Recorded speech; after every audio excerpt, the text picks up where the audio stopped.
On today's episode, we're getting pumped to hit the tracks again after the great shed lockdown of 2020. Join us in the shed and get excited because we've got heaps planned coming up. Well, welcome folks to another episode of Beers in the Shed, and last week was a massive week. We changed our name, which was really well received, and even more important than that, I reckon, is isolation rules and regulations are starting to lift, which means we can start heading to the places we love, off-road. And in this episode of Beers in the Shed, we're going to be discussing the best destinations to travel after all of this isolation sort of eases off. But first, let's catch up with Graham. You there, mate? Mate, I sure am. I've got myself a beer here. I'm just going to crack it. Yeah, good. Oh, yes. Cheers, buddy. Taking the first sip of the day, and I'll tell you what, down in the shed, having a cold one, mate. And what a week it's been, Graham. It's been a big week, mate. The name change, mate. That's been on everyone's lips, and it's been really well received. I know, mate. And I think everybody's sort of got the message that as long as the content only gets better, well, then it's just a positive thing. It's not every day you change your name, but it's just the evolution of the brand. And I'm very excited where this brand is going because it means more of the cool content for everybody involved. And mate, in terms of content, that's what you and I are so excited about, mate. We know exactly what's coming up, and yeah, I've got a big smile. Not only us, there's a lot of people out there, there's a lot of viewers out there that are stoked with what's going on too. I mean, have a look at Grady. I'll never talk about this bloke. Did you see this message that they sent us, Grady? It says, "Yep. My wife and I both reckon you should call yourselves Two Drunk Men Cooking. Best segment of the show." I don't have it, mate. I don't know about you. I don't watch you that closely when we're cooking, but I don't drink. Yeah, I was just about to say the same thing. That's what a lot of people probably don't understand is when we do the cooking, we're 100% serious because at the end of the day, Mate, we're trying sharp to get instruments. exactly sharp instruments and trying to get a complicated recipe out so people can understand it. And I mean, as a trained chef, look, it's hard to sometimes dumb myself down a little bit like that. But well, you do it well. You really do it well. yeah, look. She's probably. I actually think she's got a point there. So she might have actually. Maybe we should go for a third name change here and go into that one. Here's a more positive one. Mean Rigs 4x4. He's gone. Stoked with the name. Reckon it makes sense how everything is changing to the online world. Pumped for all the new content you guys have got planned. Speaking of that, mate, you are at the moment preparing the D-Max for a bit of travel as well. Mate, I'm frothing harder than a dog licking a cake of soap. I'm about to head north for literally 4 weeks, mate. 4 weeks Oz solo. I'm going to some of the places that even yourself will never have heard of, and I'm not going to give too much away here, but one of the episodes, I'm going to go as far west as you can physically drive in Australia, and it involves me getting on a ferry with my four-wheel drive. It's going to be sick, man. I absolutely cannot wait for it. 4 weeks up north. Yeah, I'm frothing, mate. Can't wait. And that's, I suppose, where we're going. You know, isolation rules have started to ease up a little bit, and everybody is dreaming about their next off-road adventure, and those dreams are starting to turn into realities with borders opening and restrictions lessening at the moment. So, you know, there's so many cool places that I've been thinking about the whole isolation of where I need to travel and where I want to go, and I'm just so pumped for what the next few weeks brings, because if it means getting back out on a few dirt tracks out in the bush, then I'm back to my happy place, mate, and I think everyone can relate to that.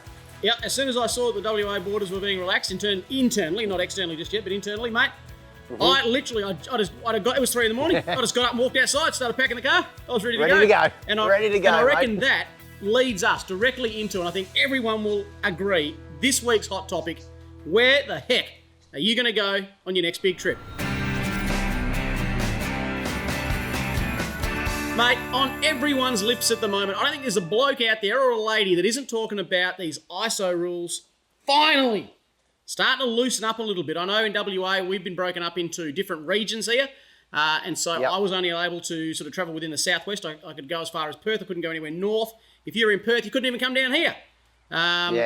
So with that starting to loosen up, I know we've got there's so many of my mates up in the city that are planning on coming down here over the next few weeks, and I think everyone around Australia are feeling the same way. New South Wales, they're doing it.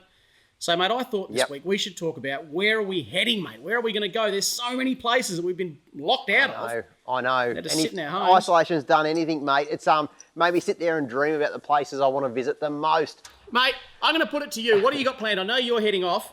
Next week, I'm going to Coffs Harbour. So get this right. It's going to be such a cool trip. So Sooty, she's looking a lot better now. We've got flares back on the old girl, and she's had the suspension redone. She is fighting fit, mate, and isolation has caused me to do a little bit of maintenance on that vehicle. It's looking well, it's not looking any better, but it's performing a heck of a lot better, which is far more important to me. It is. But get this right. So Jocko and I were on the phone the other day. We've organised a trip. Jock, myself, and Kaido from Drifter. Yes. The three of us are going to go and drive some of the toughest tracks in Coffs Harbour. So we sort of figured that's sort of central to all of us. Let's just meet there and just wheel some really tough stuff. So that's what we're going to do. I'll make sure whilst you're over there, give us a buzz, mate, because I'll be... Where will I be? I'll be on the Perrin Peninsula. Do you know where that is? Doesn't even sound fun, mate. It does not sound fun. Seems like a bit of a bore. Sounds like a bit of a bore. Horrible. It'll be horrible. Weather will be fantastic. Fishing. Yeah. I'll give you a call when I'm on my lid, mate, on the middle of Commando or don't something say like that. Don't say that. You can't be too certain. No, Don't say that. Jeepers creepers. I'm actually, because I'm only going to Coffs for a few days, I'm going to take some of the weight out of the vehicle as well. I haven't even told Jocko that, because you know Jocko, what he's like, mate. He gets so competitive. You get so competitive, and the bloke brings a swag and maybe one ratchet spanner with him, and he thinks he's overpacked. And a muesli bar. And he unwraps the muesli bar before he gets there. Just to save a bit of weight, because he's all about getting the vehicle prepped for the track. I take everything. So in case I decide to make a decision to go to Cape York straight after, Coffs Harbour, I can. I've got everything in that vehicle.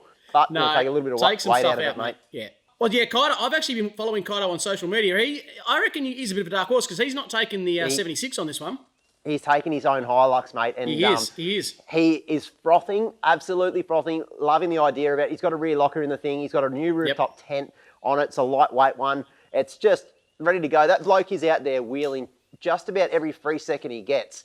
Yeah, so, he loves if someone talk about keen, we've got Jocko, myself, and Kaido on the one trip, mate.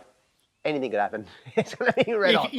You three out there, you might even flatten Coffs Harbour. There might be no hills left after you three have been out there. You could level what I'm worried about is we're going to get so excited and end up, we'll be gone for 3 months, and no one will get to hear from us for a while because we just get carried away. But, we're bringing the cameraman with us, so it's going to all happen. We're going to put that on YouTube, Full Drive 24/7. Of course, the only place to see that sort of stuff. Mate, speaking of which, I've as we just talked about, I'm heading off for about a month.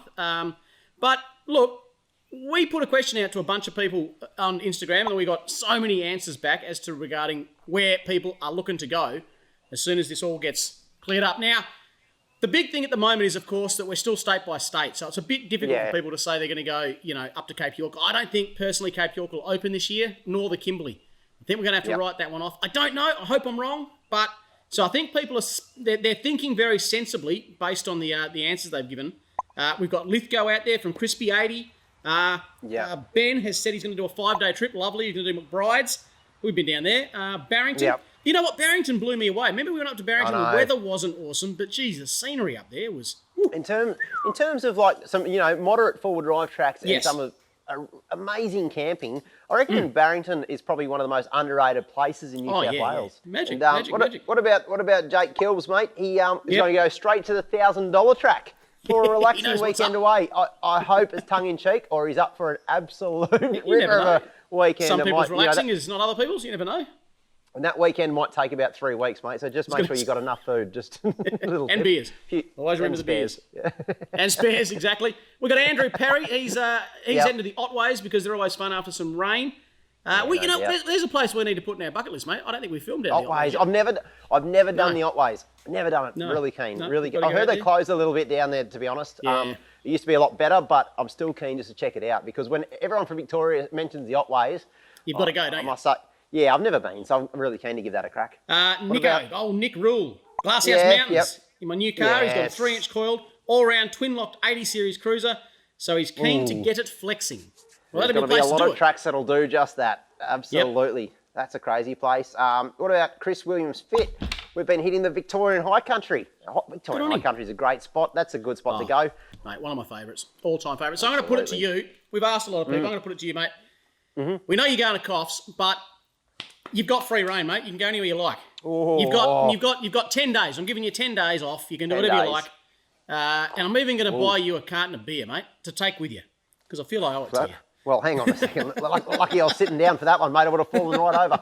Well, this is hypothetical. Ain't going to happen. So, yeah, I was going to say, are we in dreamland or something? What's going on right here? Where would you head, mate? Where would you go? If I had 10 days, okay, look, I'm not going to even think about it because I know exactly where I'd go because I've been thinking about the whole ISO period. I'm going to take that thing behind me on its maiden voyage, and I say voyage because it's a boat. I'm going to take it straight to Fraser Island, mate, and I'm planning, look, 10 days, I would start off with calling a few of our mates, especially some of the guys that have helped me put this vehicle together, and drive and do a bit of an outback pub crawl and then hit Fraser Island. And I reckon I could do that in 10 days, and it would be, oh, what a trip. What a trip. Imagine that. Camped up at Sandy Cape, maybe putting a, wetting the line for a trevally or trying to spin a mackerel up off the beach or something like that. We're dreaming, right? Behind that. Yeah, we are dreaming. We're in dreamland. Yeah, It'll exactly. happen one day. Spanner off the beach. Oh, yep. That would be, I'd be involved in that. I like the outback pub part of that. I think it sounds fantastic. I know. Do you know the thing I really want to do the most? And you and I do so many kilometres per year in a four-wheel drive, driving to destinations. That's one of the things I've missed the most, is just hitting the open road. And that's why I want to go to the outback. I just want to do a couple of 8-hour stints in the driver's seat of that thing with a smile from ear to ear, and just visit a bunch of outback pubs and do a bit of a road trip and just see where I end up, and not even know exactly where I'm going. Just drive. Just off I go. Where would you go, mate? If you've got 10 days now, and I'm going to put the same question back to you. You got 10 days. I'm not going to buy you a case of beer because you've had enough over the last 12 months, mate. I think, you should have seen my isolation period. You had enough during that period alone, mate. But 10 days, mate, where would you go? And just pretend I packaged up a freeze-dried meal for you every night as well, mate, because I know how much you miss my cooking. Just imagine, where'd you go then? I don't know why I did that, but I'm just trying to set the picture. Set the picture, mate. Okay, I got to get that out of my mind. All right, I'm gonna go straight north, mate, and I'm gonna go to a spot that you have always wanted to go to. But first of all, I know I'm gonna call into Coral Bay. I'm gonna spend a couple of nights there. Best fish and chips in Australia. Then I'm gonna go up the western coast, around the tip, and then down into Exmouth, then into the Exmouth Gulf. Going to camp on the station at the Exmouth Gulf. I'm going to do some flats fishing down there, head into the mangrove system, get some mangrove jacks and barra, and just enjoy a bit of sun, a bit of sand before coming back to old rainy Yellingup down here, mate. But that's where I would be going, and I know a lot of people from down here are heading north right now to do that very same thing. So there's my answer. That'll be the best trip, I reckon. That's one place in Australia I'm yet to go, and I'm so excited. Mate, I'd do anything to get over there at the moment. I'd love to. In fact, if I could just drive the 30 straight over, that'd sort of run it in, about 7,000 k's. I was going to say, that would certainly run it in, mate. Jeepers. That's change the oil twice on the thing before I get over there. That'd be cool. You come and pick me up, and we could. I'll show you the way. Come down the southern road, take the southern road, turn left at Esperance, and then go take the southern road down, and come and pick me up, mate, and we'll go up together. That'd be fantastic. Imagine that. That'd be sick. One thing that we talked about this week that I probably should share with the audience is we had the crazy idea, Graham, of bringing the shorty to meet the 30 somewhere in Australia. Yes. So, look, we haven't really talked about it. We're in dreamland at the moment, but we may as well keep going. That, something for the rest of the year, we might be doing a trip whereby we get the shorty and 30 back together. And I would absolutely love that, other than the fact that it'd be like going to a used car yard and picking up the oldest wreck you can find, and then going to a brand new car yard and getting a lovely vehicle. You will catch rust. The Dirty 30 will catch rust. I'm not going to park it anywhere near Shorty, but it'd be like Beauty and the Beast, mate. Look, I reckon she's definitely had a bit of a makeover since last time Shorty laid eyes on her. But I reckon, mate, it won't be hard to get the band back together. And I was thinking, I don't know about you, mate, but what if we met like dead centre, like we met like the dead centre of Australia almost, and I don't know, did the Simpson or something like that, or I don't know. Mate, that'd be. That's my afternoon stuffed, because now all I'm going to do is sit here in the shed drinking more beers and thinking about fixing up Shorty so I can get out into the middle of Australia. Yeah. You better start on that maintenance, mate. It'll probably be next year by the time you get that thing roadworthy. Well, anyway. it's a list as long as your arm. My arms aren't that long. One of them I can't straighten, but it's still got a fair bit to do. But no, let's work on that. That would be super fun, mate. I'd enjoy that. Yeah, absolutely. Hey, one thing I did want to put in there, mate, if I can, the idea of only travelling local at the moment, like blokes up in Perth are coming down south, they're not going much further than that, they can't go anywhere else. Now, for yourself, heading towards Coffs, you're not going any further afield. What's great about that is that the local communities in these areas that would ordinarily at this time of year be absolutely pumped full of people on holidays, etc. You've got school holidays coming up. You're now putting your coin back into local communities, and you're buying your fuel down there, you're getting your groceries, maybe you're doing a few tourist activities, and I think that at this time, this COVID time, is so bloody important. So, going local, really good idea. I approve of it wholeheartedly. You can almost be a hero and just go full driving. So if you just get out there and support your local community, you're really doing a good thing. And and at the same time, you're having an absolute ball. So it's a win-win in my opinion. Wear your undies on the outside. That kind of hero. You may as well. How good's that? Well, mate, we're all about getting people out there on the tracks, and to make it even easier for you guys, we're actually started yesterday 7 prizes in 7 days, like a Mike Coolman fridge. We're talking about Red Arc gear, like some really cool prizes that will fully kit your truck up, and Mate, over 7 days, 7 opportunities. I just picked up a new Mike Coolman fridge, put it in the D-Max yesterday, and mate, I can't tell you just how stoked I am, because you've seen the state of my old fridge. It has still got, I have cleaned it so many times. I've had other people clean. It's still got those little larvae things. I don't even know what they are. They're like little hard maggots. No, that's not good. That's not good. When your fridge starts walking away on its own steam, you're probably up for another one, mate. This new one, it smells fresh and it's lovely, and oh my goodness, I don't even want to use it. I was just going to say, if we could remind folks to make sure they follow us on Facebook, 4WD 24/7 on Facebook, in order to get into those 7 prizes, 7 days. Absolutely. That's how you're going to win. And a lot of people ask, how do I win prizes? How do I come along on a trip with you guys? And the way to do that is to follow us on the social media platforms. So Facebook, 4Drive 24/7, and of course, Instagram.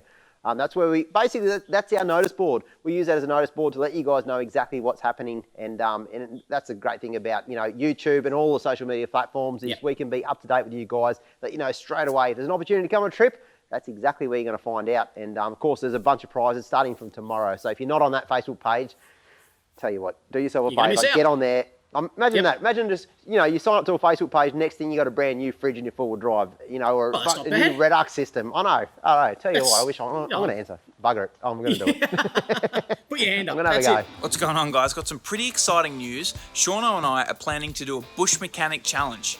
The plan is to buy 2 vehicles for well under $5,000 each. Then we're going to build them and put them head to head to see which vehicle comes out on top, as much on a budget as possible. Bit of a twist though, we actually decided to buy each other a 4-wheel drive.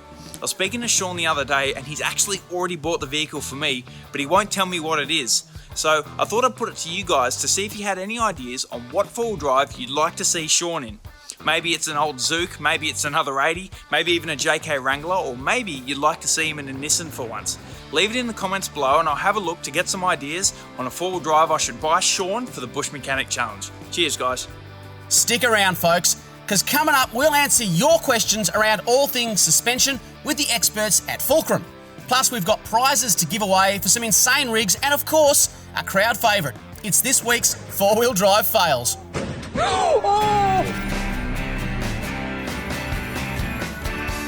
Righto, I'm down here with Shane, the suspension guru, and mate, also can steer a Hilux. We've seen that proven a few times, mate. I've got a couple of questions that have come via our social media streams. If I could just ask you a couple of these, and who better to answer suspension questions than Shane from Fulcrum? We've got one from Riley. Pros and cons of sway bars, and does Shauno run sway bars in Sooty? Mate, Shauno, you should know the answer to that. I definitely run sway bars in Sooty, but a lot of people think, should I run sway bars? Should I not run them? What do you reckon? Look, in my opinion, the benefits of a sway bar outweigh whatever restrictions they give, okay? Most cars are designed for a sway bar and to go through their full suspension travel with that sway bar on. Yeah. Okay? What you really need to do is if you do raise, say, a solid axle, extend the links, Return that sway bar back to a neutral position rather than already at a flex angle. And that will help you go through the full range of movement without it really impacting on it. Yeah. With a torsion bar or coil front IFS vehicle, they're restricted on their range anyway. So you're not going to really lose any range with it taking your sway bar out. Yeah. Look, I think a lot of people think that I've taken the sway bars out of Sooty because it does flex so well. Sway bars are in it. There's been a couple of times where the sway bar links have broken off-road, believe it or not. But I've done some extreme stuff. But I get the sway bars put back in straight away because the vehicle handles poorly without the sway bars, and I don't think it limits the flex at all in this thing, to be honest with you. Definitely the on-road capability and what they do for you when you're driving to and from the place. Yeah.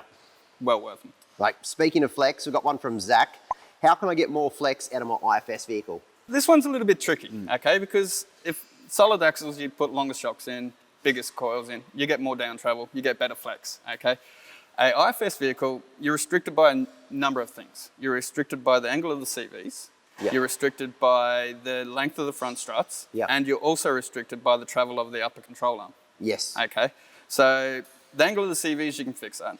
Yeah. Okay, you can drop the diff down, which will give you a better angle of CVs at droop. Yeah. Okay. The longest strut, when you lift it 2 inches, you get a bit more length in that strut as well. Yeah.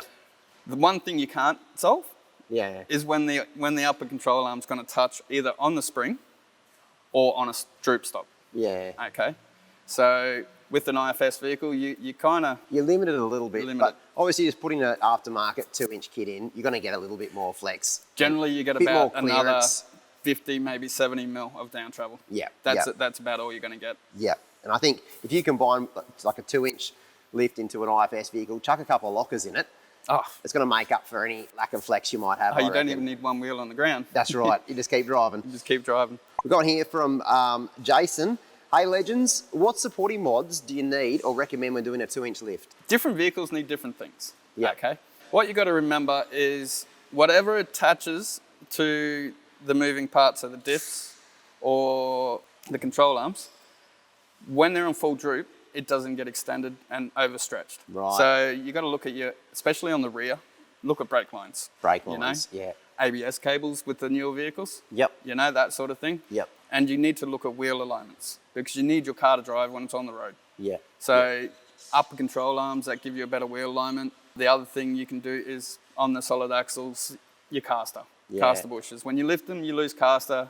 They drive like a shopping trolley. Yeah. You need to try and fix that. So Try the to fix that, idea is to lift the vehicle and then try and get the geometry Yep. back to standard. Yep. And you can do that with a few supporting mods as well. Oh, definitely. Probably the one that saves you the most money is probably a diff drop Diff drop. And because most of your IFS fronts shatter CVs whenever you go off-road. the whole idea behind that is obviously when you lift an IFS vehicle, you're going to change the geometry of those CVs. And then Yep. when you get off-road and you start flexing, you're going to really...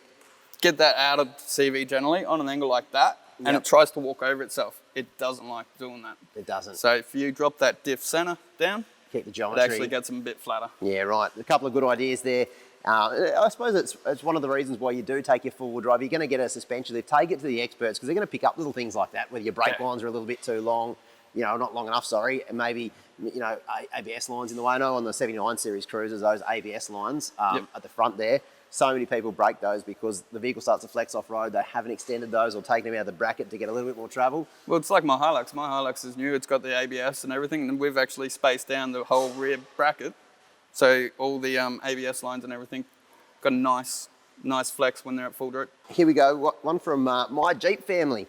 How often do you replace shocks and what, if any, other maintenance do you do? The average lifespan out of a shock is, 4 to 5 years, 80 to 100,000 Ks.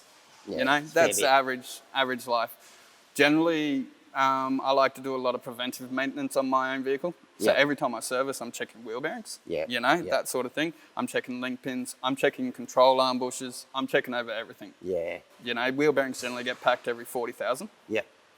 But when you're doing extreme stuff, it's obviously a lot more often. So you can basically, the maintenance you're talking about with suspension is just to look over your vehicle, check bolts, check bushes, just good old checks right through everything. Check for a lot of play. Yeah. A lot of the problems off-road you come through is generally like ball joints and also control arm bushes starting to tear out because they are rubber. Yeah. They do deteriorate, and the way they act is they have a torsional twist in the bush. So the more they go up and down, the Yeah. more they twist and tear. This is from R. Bayless. Do you need upgraded upper control arms? In my opinion, yes. Yes. Okay. And the reason why you need that is when you lift an IFS vehicle 2 inches, okay, you can get an okay wheel alignment out of them, but what you're generally at is maximum adjustment on your lower control arm bolts, on your cam bolts. So if you do put an upper control arm, which is generally a heavier, thicker steel with an adjustable ball joint like the Super Pro ones, you can reset the wheel alignment cams and then you can use the lower bolts to shove those wheels as far forward as you can. So you can run those bigger tyres and they don't foul on the guards. Exactly right. Well, there you go, folks. We answered a bunch of your suspension questions and some great answers there, mate. I'll tell you what, I learned something there, no doubt about it. So many IFS questions, how to get the most out of your suspension, and that's where you guys really have a specialty. Oh, yes. You've set your Hilux up, obviously Graham's D-Max, and those Yep. things handle everything off-road so well, mate. So thanks again for coming in to Beers in the Shed, mate, even though we're in a workshop right now, but I'm sure we go for a beer after this, right? Oh, definitely, mate. Pubs are open.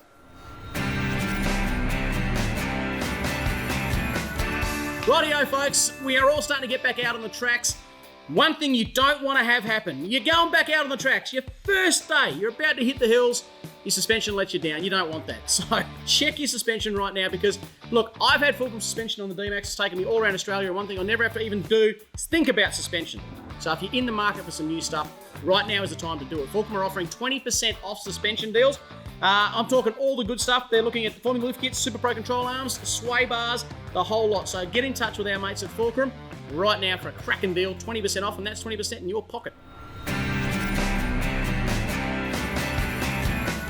Well, mate, one of my favourite parts of the week where we get to look at where you guys fail the most. Like, you know, the point where your talent runs out and you end up on your lid or you flood your car or do a lot of money's worth of damage. And we've got some crackers this week, as we do every single week. Remember to keep hashtagging four-wheel drive 24/7 fails because that's where we're picking them from, and there's no shortage over there, let me tell you that for free. And remember, we're choosing one winner this week that'll win a $100 MaxTrax voucher. Now, those guys don't just sell MaxTrax, they've got a full range of recovery gear and some really trick stuff too. So I've actually got a bit of it, and trust me, this is a prize worth winning. It's worth failing, folks.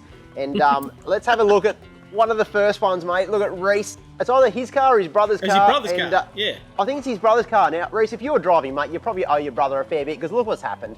He's just driven into a lake by the looks of it. He's just driven into a lake. He said, not what you want. No, you're bang in on his there, defence, mate. in his defence, have a look behind the vehicle. There's a road. There's a track. There is Someone's a road. come down. There is a road. He probably should have gone left or right when he got to the bottom. That's the point. Yeah, I'd say he just went straight. The GPS told him to. What about Timmy? Just waiting for a mate and done the old classic up over the ramp over wasn't quite good enough, and boom. That's the old turtle on a fence post. I've said it before. Yeah. Turtle on a fence post. How's he gonna get down? How about Josh, mate? Took his family to the Glasshouse Mountains. Supposed to be a nice family day out, and to fail in front of your kids, really? Ah, unlucky. Well, he bought Josh, a disco unlucky. to start, so there's one fail. But no. Oh, you can't say that. Two fails in one. Speaking of fails, mate, look at Andrew. Andrew is in a world of hurt, mate. And What I don't even. the heck has happened there? I don't know. I've got the theory. Maybe he's had to use his bonnet as a MaxTrax and chuck it underneath your rear tyres. Have a look at the mud on the windscreen. He's only just put the windscreen wipers on because it's just started to run back down again. So it's whatever's happened has only just happened. I reckon he's hit it so hard his bonnet's blown off. It's all gone pear-shaped in a hurry. And Something's gone Look wrong. at this one, mate. Look at this. I can relate to this one. This is Wazza. And Wazza just made it through the challenge, got super excited, celebrated early. I do that a fair bit, Graham. And look what happened. Boom. He just smashed the front of his vehicle. Ay, caramba. Ouch. Yeah, He's hit that at a rate of knots. It's probably nearly pulled second gear then. Remember when Stu Dog celebrated at the top of Big Red and nearly rolled his car? Very similar. Yes. That was the best. You know, Stu Dog took about 1,400 goes to get up Big Red. Finally did. He was doing 80 k's an hour in third gear or something stupid. Got up Big Red. Was so excited, beat his horn. He decided to do a victory lap around the top. Went on some soft sand on a really bad angle and nearly rolled his vehicle. I thought he was going over for sure. Yeah, you've got to be careful about celebrating. And You do. Well, I'll tell you someone who's not celebrating, mate. It's old Travis. This begs a lot of questions, mate. You can see obviously the Jeep What's is going just on there? stuck. He's trying to get through, and what I can see is a bonnet up in the background, and obviously someone is trying to recover. Everything has turned pear-shaped, and it's turned out to an every man for himself situation. Just anyone who can get out of there alive is going to win. There's no doubt about it. Someone's jumped out of one of the four-wheel drives. He's running away. The bloke in the background. He's had enough. Like, I'm out of here. It's literally like the Hunger Games for four-wheel drives. That looks horrible to be in that situation. What about Nicole from the Rye State Forest? We've been down there. We've never never had this happen though. Have a look at that. Look at that. I reckon one more inch in wheel lift and you would have been on your lid. There's no doubt about it. I reckon the seat covers need changing, that's for sure. Look, Kate sent this one in, and the first day out on the tracks after 2 months stuck at home, and the old canopy fell off. See, the bolts. The bolts are what's needed there. That's the last bit of the puzzle. You've got to put the bolts back in. And I'm looking closely. I'm trying to find out where the actual tray mounts are. It seems like the mounts have shit off as well. And there's a spare tyre. There's a spare tyre sitting. What's the log doing there? Is that to try and winch it back on or something? Who knows? Who knows what's going on there? One thing we'll never know, but well, it does pay. Kate can tell us. If you're watching, Kate, can you get in touch with us, please? Leave us a message somewhere and tell us what the heck happened there. I'd like to know. What happened? It pays to tie your tray on, mate, and ratchets, Tristan that can ratchet straps? Look at Tristan. He can relate, mate. His canopy's come flying off, and look, it goes without saying. I thought it went without saying. Anyway, make sure all your aftermarket accessories, especially things like your canopy, are bolted down. We're going to shift overseas for a moment and have a look at this. That's a D22 Navara, so flooded. They drove down a flooded road. Now, in Australia, we're clever enough never to drive down flooded roads, but apparently, far out. Look at this. They've got so stuck, they've needed a boat to come and rescue the D22 Navara. Now, the day, mate, I need a boat to come and rescue me. I know I've really zigged, but I should have zagged. Looks cold too. It just doesn't look pleasant. It doesn't look nice. That's a horrible situation to be in. But we've got one winner, and it goes to Alec because he's showing off his flex. He's been building this vehicle for a while. He thought, I'll impress the boys. I'm going to flex up on a big old tractor tyre, and he made it about 10 metres and his tail shaft popped out, and that was the end of his day. Oh, poor bugger. That photo reminds me of my dog in a lot of ways, but yeah, the poor guy, in front of his mates too. Look, that's no good. In front of his mates. Yeah, look, I can relate. I've spent a lot of time building a vehicle, and you want to take it out the tracks, and you're pretty proud. Like, I've taken 3 years to build this one. Imagine that, and you get out there on the tracks, give it a red hot go. And then that happens. The tail shaft just pops out. So, look, I can absolutely relate and to sympathise with you, Alex. So you're getting a $100 Max Tracks voucher, mate. So spend that on some recovery gear, because judging by the way you drove that track, you're going to need it, mate. You're going to need it. That'll be that vibration. Oh, you need any zip ties to fix that one? Have you got any more? Don't forget to keep sending in your fails. We love seeing them, and I think I'm going to say it, Graham. I think the fails are one of the best segments of Beers in the Shed. I love it, mate, because I walk away. The best segment. I feel so much better about myself afterwards. Exactly right. Like, we're all in the same boat. You're driving off-road and something it's going to happen, happen mate. to your vehicle. It's going to happen, mate. Yeah. So remember, if you do fail off-road, see the silver lining in it. Make sure you hashtag #4WheelDrive247 fails, and that way we get to laugh at your expense, and you might even win yourself a prize. So how good's that? Rightio, mate. Look, there are a lot of people out there, yourself included, that have been getting super excited during this ISO period. You're stuck at home, you're working in the shed, so you're working on your rig. We've got some absolute crackers this week. Got another prize, always a prize for Rig of the Week this week. Actually, something that I could do with. I need a little touch-up can of Raptor spray. So that's going to be the prize this week. You've used it a lot, mate. I've just done it's great stuff. They call it the touch-up Raptor, but you can actually, like, if you just wanted to spray your whole, bull bar, you could probably get away with one can and do that. No worries in the world. I did my side steps in it. I've done my side bars and I've done the inside of my canopy with it. So that's going to one lucky winner, which we will get to in a minute. But first, mate, I just wanted to bring something to your attention. I think this is something you really need to have a look at.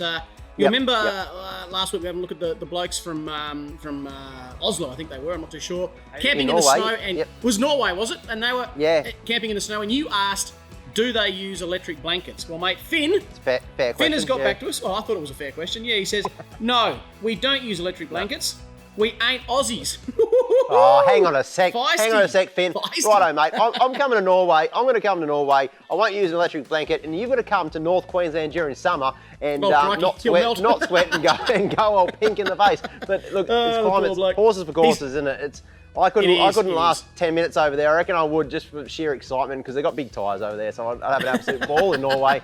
No doubt about it. You'd be like a dog in the snow. You just run in and roll around. Cold. I'd be so excited. He has actually invited us over there. He said, please come across to Norway. Now, mate, let's have first up here. We've got James with one of the trucks that I would love to have in the stable. One day I'll buy one. Old G60 Patrol, mate. Look at that thing. They don't come much cleaner than that, mate. It's probably one of the better examples I've ever seen of a G60. Yeah, look at that. Even the canvas canopy on the back. It's just, you could turn key and go slowly anywhere in Australia in that thing. Far out. You could. You could. My name's James. This is my 1974 G60 Patrol. James found this 1974 G60 Patrol in Cooperpedy and bought it for just a couple of $100. It was an absolute steal. Looking to restore a car with his old man from the ground up, the G60 was the perfect project vehicle and chance to learn all the skills involved himself. To start with, James tore down the vehicle, replaced all the old bearings and seals, and of course removed all the rust before repainting. The 6-cylinder Carby petrol motor was swapped out for a diesel 3.9 litre 4BD1 engine he scored for free, and later James also added a turbo for more poke. Despite the new motor, the G60 runs its original 3-speed gearbox and diffs thanks to a custom-made adapter. The vehicle now boasts a bunch of touring accessories, including bar work, 110 litre alloy tank, 50 litre water tank, custom snorkel winch, and 33s. The wiring has also been completely redone, along with new driving lights, and James has fitted a dual battery system, a fridge, and a travel buddy. The G60 might be an old girl, but James reckons she goes where he points it, which so far includes all over South Australia and up into the high country. And look at this one, mate.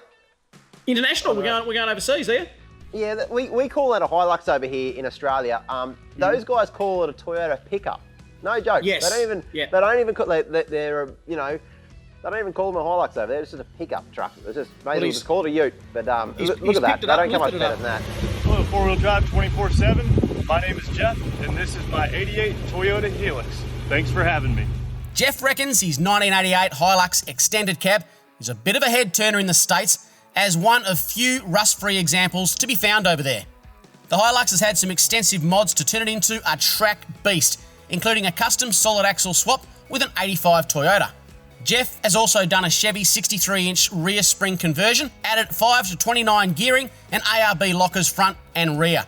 The big rig runs 35s and has a brand new long block Toyota engine installed, along with a winch and front bar.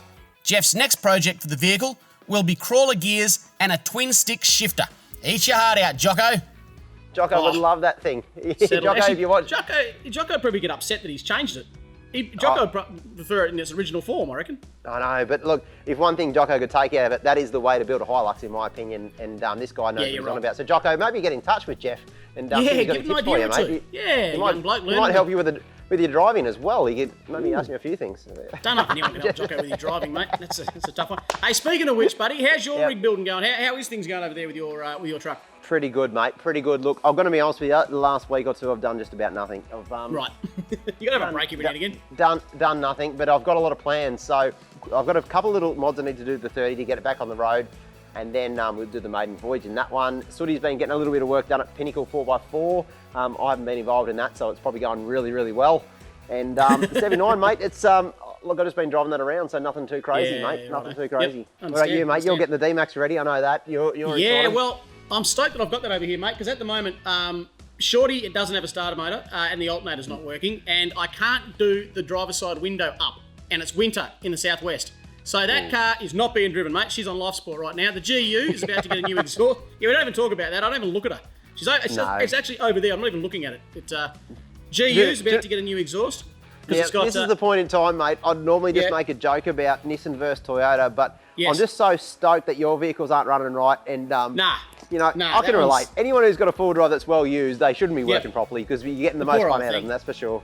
This old reliable beastie right here behind me, that's getting packed up and ready to go up north, mate. So I've had to do nothing with this one except pack it, really. So yeah, really cool, man. Yep. Look, we're gonna get. Let's get on to our winner, mate. I know this one is for you, mate. This will really float your boat. This is Dean.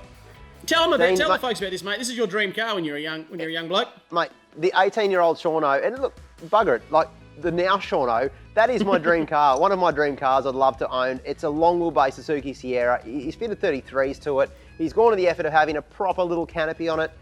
To try and find a long wheelbase Sierra is like finding a unicorn. They almost don't exist.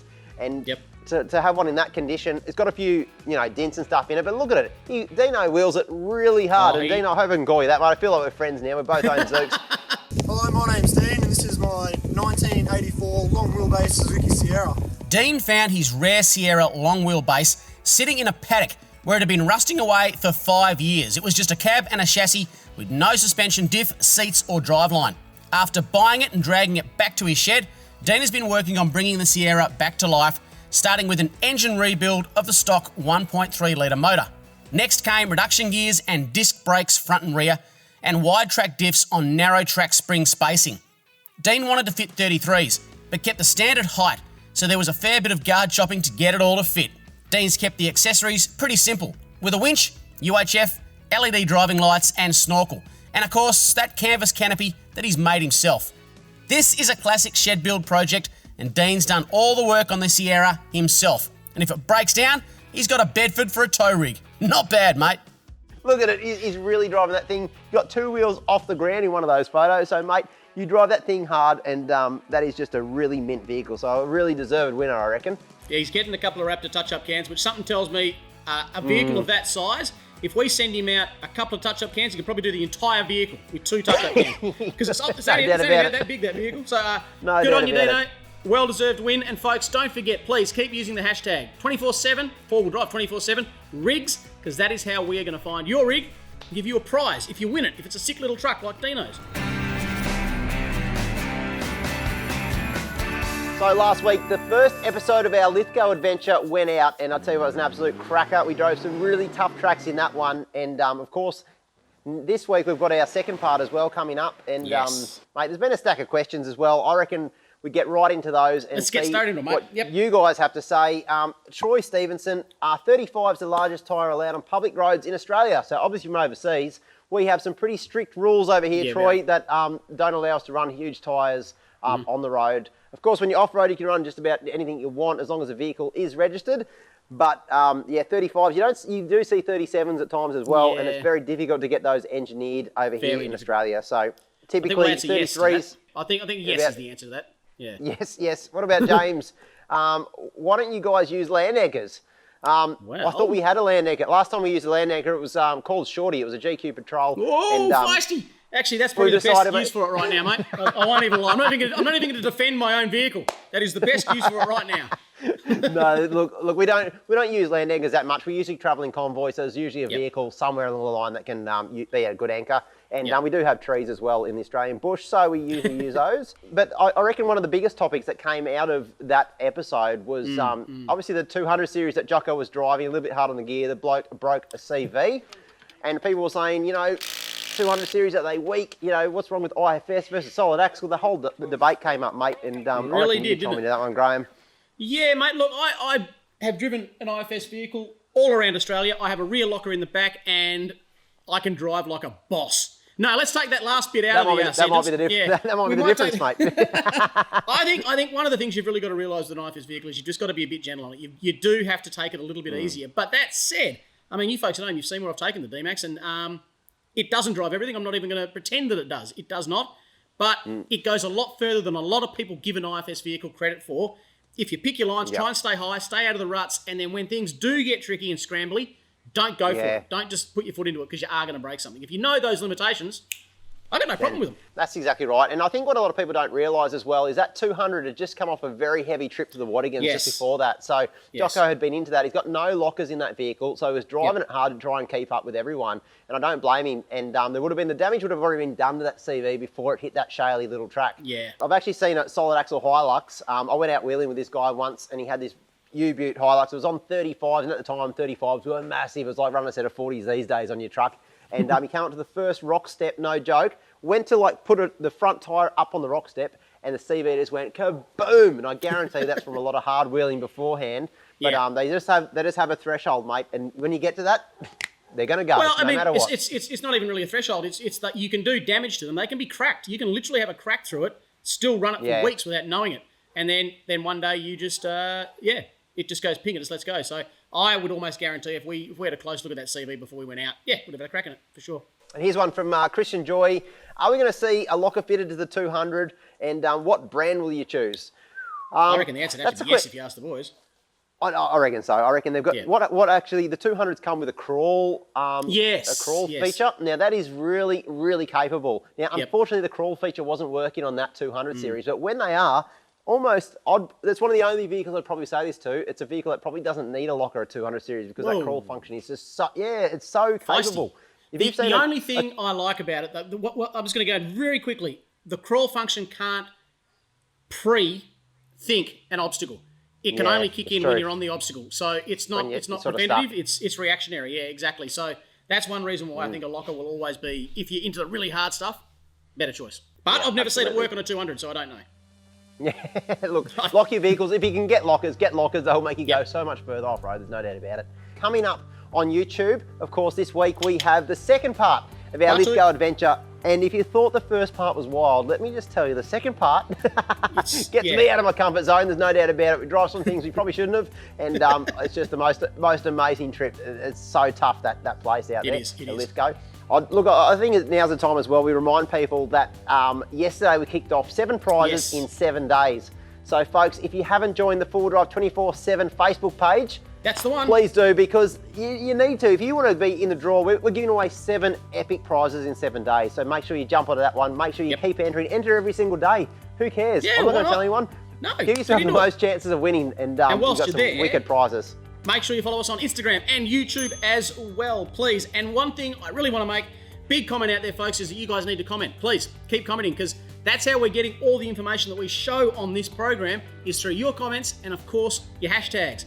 So 4WD 24/7 fails, my favourite. Please keep those coming. 4WD rigs, I love seeing those. And I'm going to enter Shorty next week as rig of the week. Oh, I thought it failed the Big week. I thought you were going to say, but big uncomfortable silence there. That was awkward. I'm going to get that thing on the road, mate, and she's going to look awesome. But for now, I need a top off of a beer, mate. I know you probably do too. I Might do. be all we've got time I do, for, buddy. mate. Right, guys, thanks for tuning in, and we'll see you next time on Beers in the Shed. But of course, we've got a stack of really cool content coming up, so make sure you subscribe to the best channel on YouTube. Of course, it's 4 Wheel Drive 24/7. I'll see you there. Cheers, guys. Catch you next time.